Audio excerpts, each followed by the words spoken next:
haven't held anyone's hand in over 4 months, he said quietly, but I still take care of myself every night. That's not bad, right? His name was Richard, 72 years old, widower, retired engineer, a man who used to lead teams, solve problems, raise a family. He spends most evenings alone, watching old sitcoms with the volume too high and the lights too low. He doesn't talk to his kids much. He doesn't like to bother anyone. He says he's doing fine. But when he sat across from me in my clinic, his hands folded tightly together, his eyes told a different story. Because Richard's not alone. In fact, millions of men over 60 are quietly living the same routine. Private habits behind closed doors. A quick release that replaces real touch. A moment of sensation that masks a much deeper silence. And here's the truth. There's nothing wrong with taking care of your body. But when solo pleasure becomes your only form of intimacy, your only comfort, your only escape, it slowly rewires your body, your brain, and your heart. What once made you feel alive, now just keeps you from feeling at all.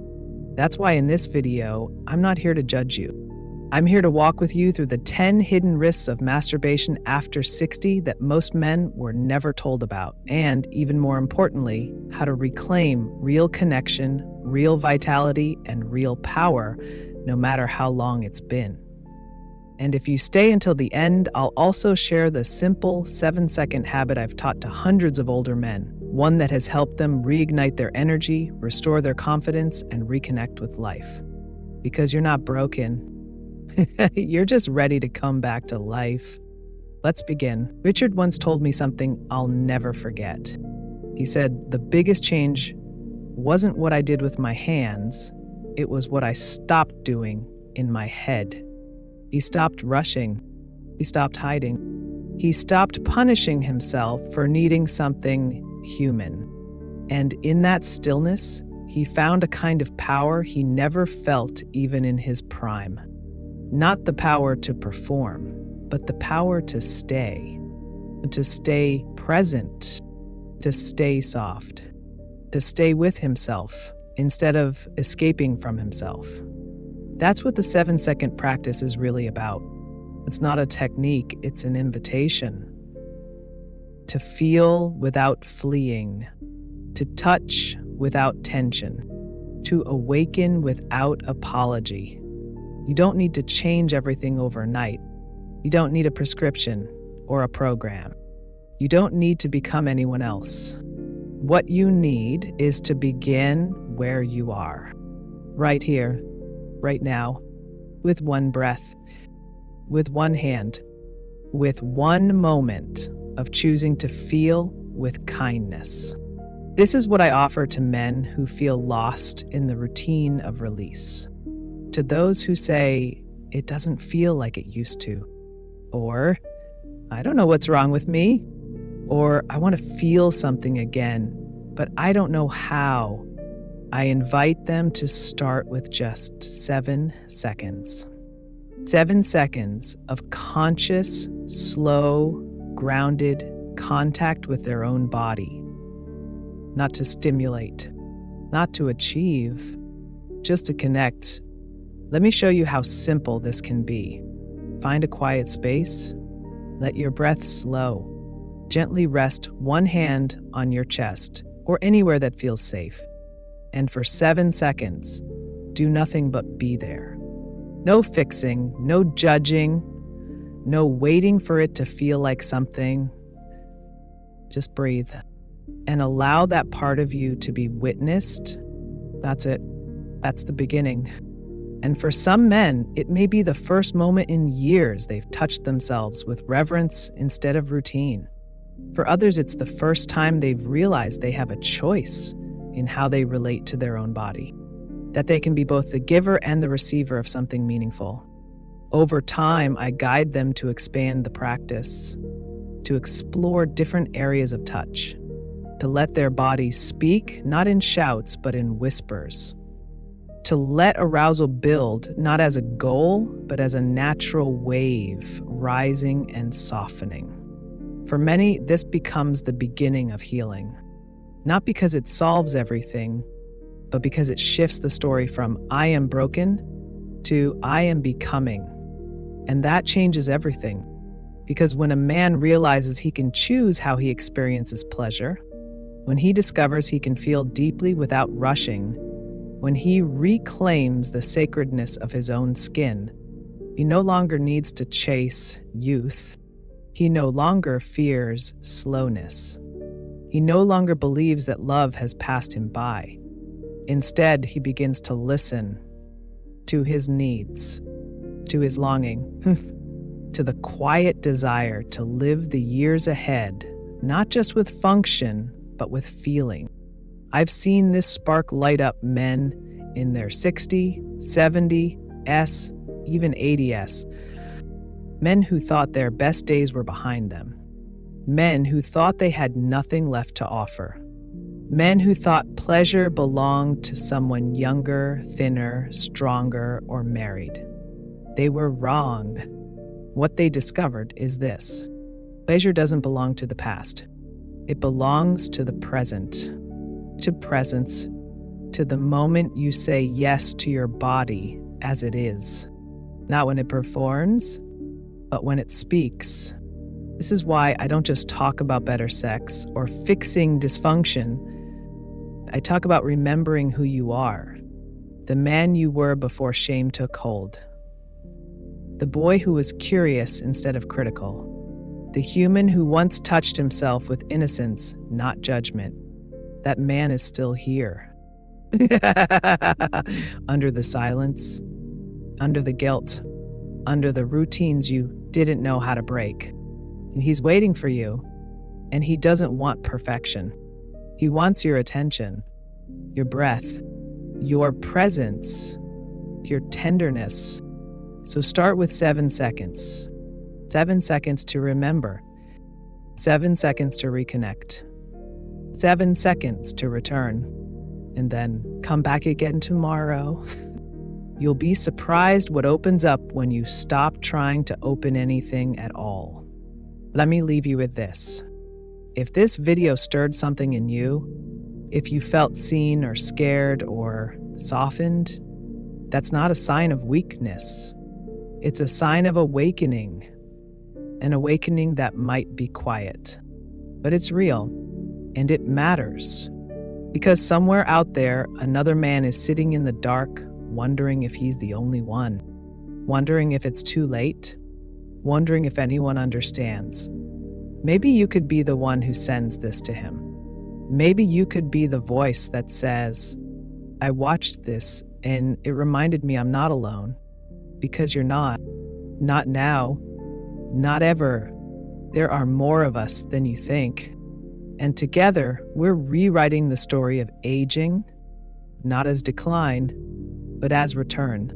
Return to softness, to wisdom, to vitality, to the kind of strength that doesn't push, but receives. You've come this far. Let's keep going. The next time we meet, I'll show you exactly how to build this practice into your day. No pressure, no shame, just presence, and a kind of pleasure that only comes with time, truth, and tenderness. Until then, touch gently, breathe deeply, and remember, you are not lost. You are not forgotten. You are on your way home. I'm Dr. Virginia. For over 30 years, I've worked with men just like Richard. Men who have spent their lives being strong for everyone else and now find themselves quietly drifting, unsure how to ask for what they need. In my practice, I've seen proud fathers, retired firefighters, decorated veterans, and devoted husbands, all facing the same silent questions. Is something wrong with me? Am I still a man if this part of me doesn't work like it used to? Is it too late to feel wanted again? Let me be clear. There is nothing wrong with your desire. There is nothing weak about needing touch, closeness, or pleasure at any age. But what I've learned after decades of listening to stories like Richard's is that many older men are doing something extremely common in ways that slowly make things worse. That something is masturbation. And no, I'm not here to say it's bad. In fact, when done with awareness, it can be deeply healing. But done the wrong way, repeatedly, unconsciously, and in isolation, it can quietly chip away at your health, your relationships, and your sense of self. That's why in this video, I want to walk with you through the 10 most overlooked risks of solo pleasure after 60, and more importantly, show you how to turn this private habit into a source of strength. I'm not here to shame you. I'm here to remind you that your body still works, your heart still matters, and it's never too late to reconnect. You see, what Richard was going through isn't rare. In fact, it's one of the most common things I see in men over 60. A quiet habit that starts as comfort and slowly becomes something else entirely, a substitute for contact, for connection, for life itself. It usually begins innocently. You're not dating anymore, or maybe your partner's gone, or no longer interested, maybe health issues got in the way, or maybe it's just been too long since someone touched you without a mask or a reason. So you stay in, you take care of yourself. It feels private, controlled, safe. But something changes. I remember sitting with Robert, a 68-year-old former school principal. He told me, "I take care of things on my own, but I haven't hugged anyone in 4 months." He said it like a confession, not because he felt ashamed of the act, but because he was afraid of what it meant. He wasn't chasing sex. He was chasing feeling. Something. Anything. This is what happens when self-pleasure goes from supplement to replacement, when it becomes easier to be alone than to face the messiness of reaching out. It's not about lust, it's about loneliness, about slowly fading from the warmth of hugs, the sound of laughter, the touch of another person who sees you as more than a body. I've seen men lose all desire to date, to connect, even to speak, not because they didn't want love, but because a quick release felt safer than the risk of vulnerability. The truth is, physical touch isn't just nice to have. It's essential. It keeps your nervous system alive, your testosterone flowing, and your self-worth intact. When we stop reaching out, the world doesn't shrink, we do. Other men notice something different. They begin feeling a strange stinging sensation or irritation afterward, but it fades, so they brush it off. Sometimes it becomes redness or soreness that lingers. Eventually they ask, is this normal? The answer is not quite. As we age, the skin of the penis becomes thinner, more fragile, and slower to heal. Combine that with years of friction, especially if you're using no lubricant or the wrong kind, and small micro T-tears can develop. Invisible cuts that inflame, irritate, and over time cause sensitivity to fade. Some men even develop scarring or open the door to infection. Fungal and bacterial microbes love warmth and moisture, and most don't even realize they've created the perfect storm. Here's the good news: this can be avoided entirely. Treat your body with the respect you'd offer a partner. Use water-based lubricant, not petroleum jelly, not spit. Go slow. This isn't a race. This is your body, and it deserves your patience. Still, others come to me with a different story, one I hear more often than you might imagine. It works when I'm by myself, they say, but with my wife, it's like I don't feel anything. It's not dysfunction. It's not even age. It's conditioning.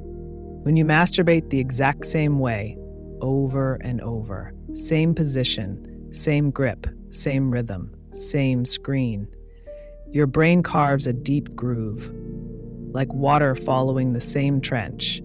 Over time, your body forgets how to respond to anything else. This isn't failure, it's neurology, and it can be reversed. Try changing how you touch yourself. Use your imagination instead of external stimulation. Shift your pace. Explore new textures, new sensations, even new positions. You're not broken, you're just overtrained in one direction. The moment you introduce variety, your nervous system starts waking up. The connection to your body returns. So does your ability to feel with someone else. But what if you're still able to perform on your own, but not with your partner? That's what confused Alan. He was 66, worked out regularly, and still had a spark, but with his wife of 35 years, things had changed. I get hard alone, he told me, but not with her, so I just stopped trying. He thought it was psychological, maybe even emotional. But what it really was biological. You see, the penis is a mirror for your cardiovascular health. When blood flow slows, when arteries stiffen, when hormones dip or nerves decline, erections are often the first to change. But solo pleasure is easier. It's familiar. It doesn't require trust, timing, or vulnerability.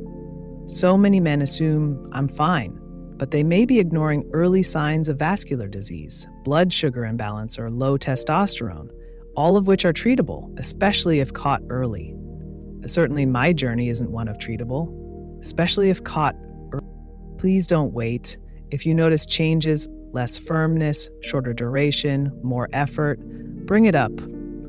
You're not being dramatic, you're being wise. And sometimes the cause isn't even biological, it's mechanical.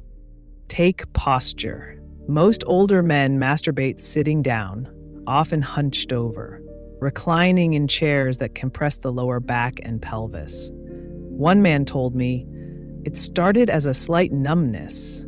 Then I realized I didn't feel much at all. What was happening was compression of the pudendal nerve, the one responsible for sensation in your penis and pelvic floor. Day after day, week after week, that pressure adds up. The result?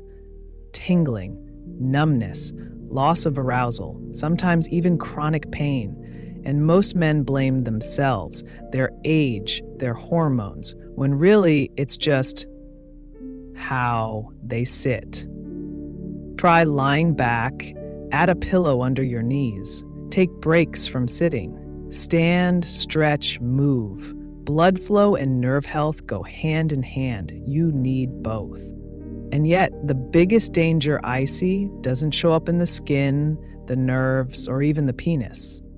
It shows up in the heart. One man said it best, sometimes I just want to turn off my feelings. Masturbation helps me disappear. He wasn't chasing pleasure, he was trying to quiet pain.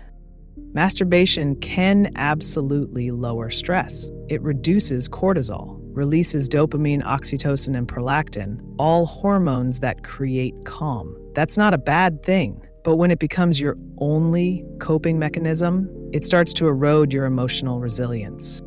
You stop calling friends, you avoid invitations, you lose interest in things that used to light you up, not because you're lazy, because you've conditioned your body to feel okay without ever addressing what's underneath.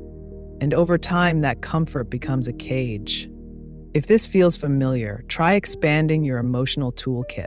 Talk to someone, a friend, a group, a counselor. Take walks, write things down, cry, laugh, move. Let release be one tool among many, not the only one. Some men, though, aren't running from emotion, they're running from judgment. A 72-year-old pastor sat across from me once, his voice barely a whisper.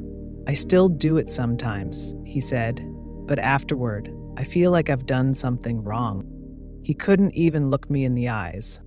That's the power of shame. It's not about the act, it's about the story we were told. For many men raised in strict homes or religious traditions, masturbation was taught as sin, weakness, dirtiness. That message stays. Even decades later, it poisons your self-conviction. You feel bad for wanting, bad for feeling, bad for being human. Shame isn't just mental, it affects your entire system. Increases cortisol, disrupts testosterone, diminishes your ability to enjoy the very thing you long for. But that guilt, doesn't belong to you anymore. You're allowed to feel pleasure. You're allowed to care for yourself. You're allowed to want touch, not as sin, but as healing. And if shame has lived inside you for years, it might be time to rewrite the script. You're not flawed, you're not dirty, you're still a man. Still whole, still worthy of intimacy and joy. Sometimes the wound isn't guilt, it's physical ache. One man came in complaining of a dull heaviness in his groin. Not sharp pain, just a constant discomfort. We ruled out infection, his prostate was fine.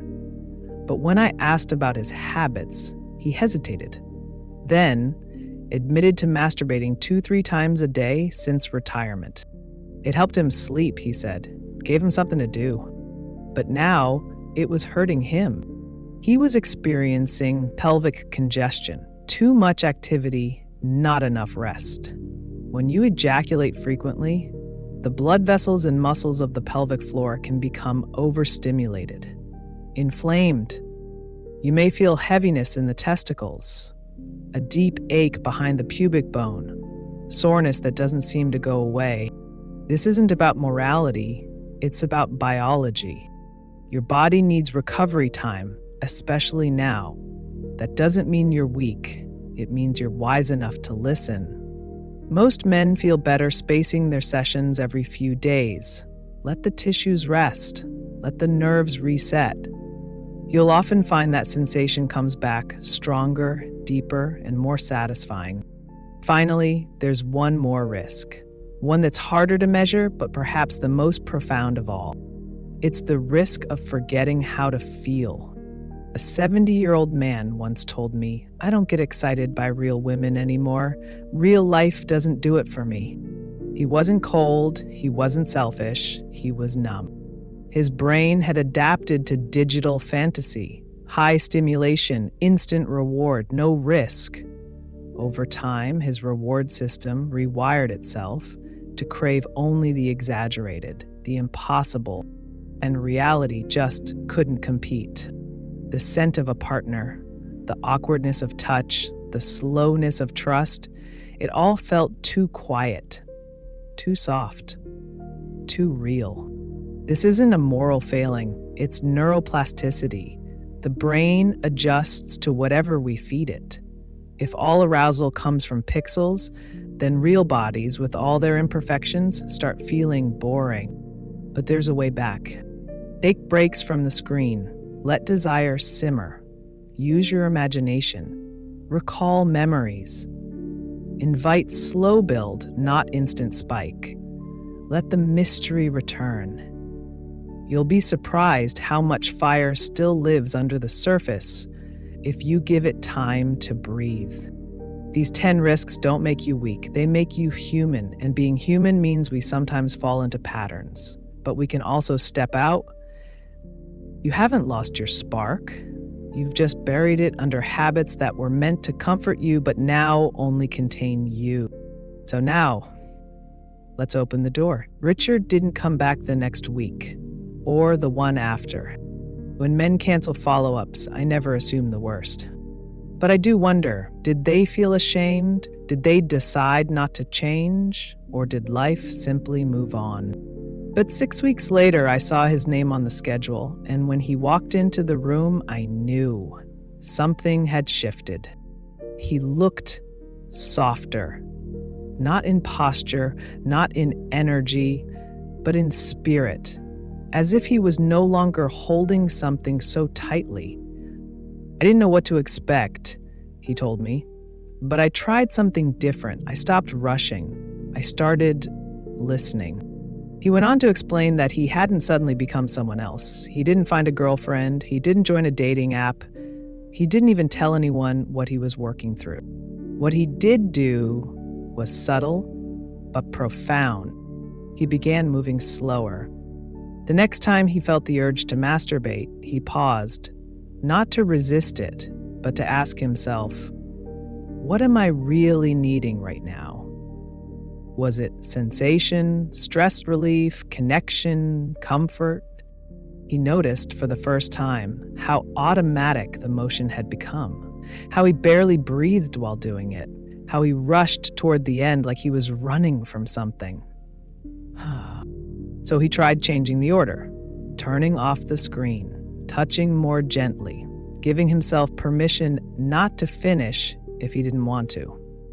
And something in him stirred.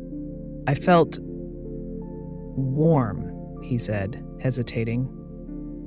Not aroused, not excited, just connected.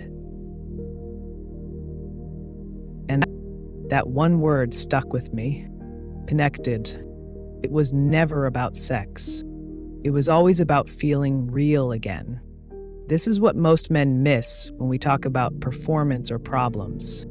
We jump straight to hormones and blood flow and prescriptions. But we rarely ask, what if the body stopped responding not because it's broken, but because it's tired of being treated like a machine?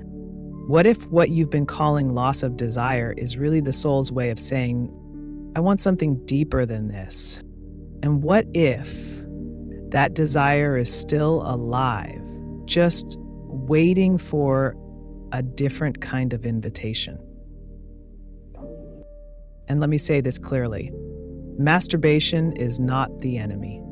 It can be healthy, healing, grounding. But like anything sacred, it must be met with awareness, care, and choice. Most men over 60 don't need to be told to stop touching themselves. They need to be shown how to touch themselves differently, with kindness, with curiosity, with the intention to feel, not just to finish. I call this stage the return to presence. It's the moment a man realizes he no longer wants to escape his body, but to come home to it. And it usually begins not with grand gestures, but with simple shifts. One man told me he began sitting by his window each morning for 5 minutes. No phone, no distractions, just light on his face and breath in his chest. Another man started taking walks again, not for exercise, but for quiet. He noticed how the sun warmed his arms, how the leaves changed color, how he used to love the scent of lavender when he was younger. Still another began journaling after each time he pleasured himself, just a few lines. How he felt before, how he felt after, what he noticed. And slowly, the numbness began to fade. Not just in the skin, but in the spirit. Because here's what no one tells you. Your erotic self doesn't die with age. It withdraws when it's ignored. It dims when it's misused. It contracts when it's rushed, judged, or treated like a nuisance. But the moment you return to it, not with shame, but with reverence, it begins to glow again. This glow has nothing to do with erections, nothing to do with orgasm. It's about aliveness, the kind that radiates through your skin when you stop holding your breath, the kind that softens your chest when you stop proving something and start feeling something. I once worked with a man named Elias. He was 75, widowed, a retired train conductor. He came in for what he called low drive. He said, I just don't feel much anymore. I don't know what I'm doing wrong. As we spoke, I realized he wasn't afraid of being alone. He was afraid of touching himself while feeling alone. Afraid that if he let go of the only routine he had left, he would vanish. So we talked about presence. He started by placing one hand on his chest each night before bed.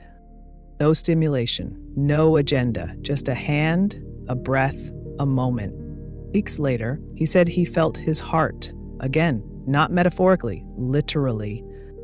He realized he'd been so focused on keeping things functioning that he hadn't noticed his own pulse in years.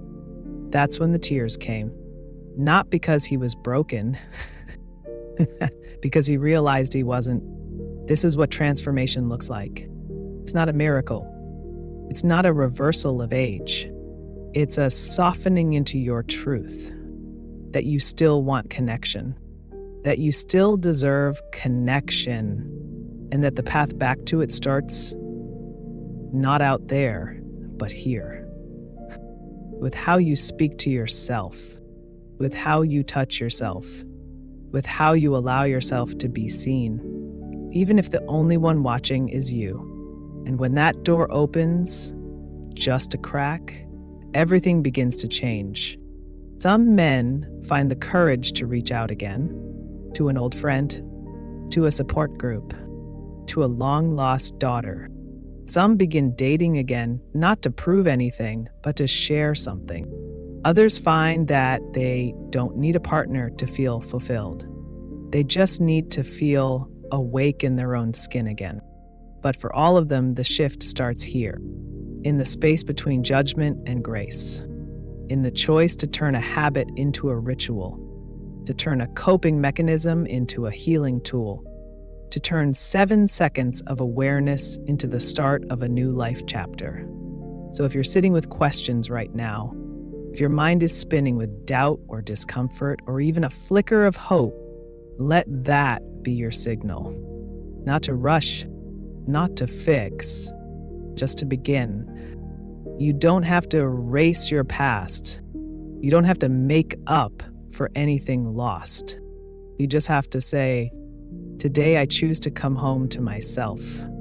And when you do, when that first breath lands without guilt, without urgency, without fear, you'll remember what Richard discovered, that you were never too late. You were simply waiting for the right kind of invitation. This is it.